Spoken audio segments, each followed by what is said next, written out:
मित्रांनो, या ठिकाणी तुम्ही पाहू शकता खूपच मोठ्या पद्धतीचा गोठा आपल्याला पाहायला मिळतो, जो की पूर्णपणे मुर्रा मशीनमध्ये बनवलेला आहे।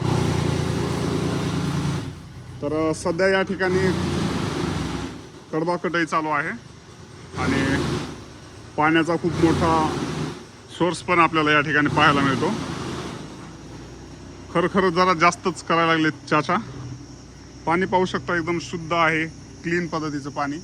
हौद पूर्ण पाण्यानं भरलेला आहे आणि पलीकडल्या साईडला मुतारीचा डोह वगैरे आपल्याला पाहायला मिळतो। या ठिकाणी बगळा पण वर आलेला आहे। तर जिथं थोडंसं गारवाई आहे त्या ठिकाणी असे पशुपक्षी आपल्याला पाहायला मिळतात। या ठिकाणी सुंदर म्हशी आणि ॲक्च्युली माझा पाय खाली त्या पाण्यामध्ये गेला, मी पाहिलं नव्हतं। सुंदर म्हशी आपल्याला पाहायला मिळतात।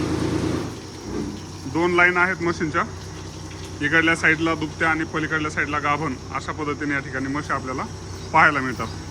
त्यासोबतच या ठिकाणी जे चारा आहे, इथं आपल्याला चुनी दिसत आहे, जी की हरभऱ्याची चुनी आहे।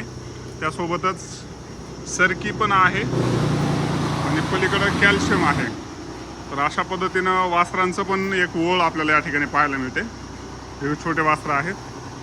तर खूप सुंदर पद्धतीचं नियोजन आपल्याला भोपा तालुका माजलगाव जिल्हा बीड या ठिकाणी पाहायला मिळते। तर कुत्र्याला आताशी जाग झाली। संपूर्ण व्हिडिओ घेतल्याच्या नंतर आता तो भुंकत आहे। आपण थनियच, जे की कासवाडीचं औषध आहे, हे देण्यासाठी या गोठ्यावर आलेलो आहोत। रेग्युलरमध्ये आपल्याकडून पर्चेसिंग करतात अशा औषधांची आणि खूप सुंदर पद्धतीचं नियोजन आहे। बिहारी मामा आहे त्या ठिकाणी कामाला। ओला आणि हिरवा चारा आहे।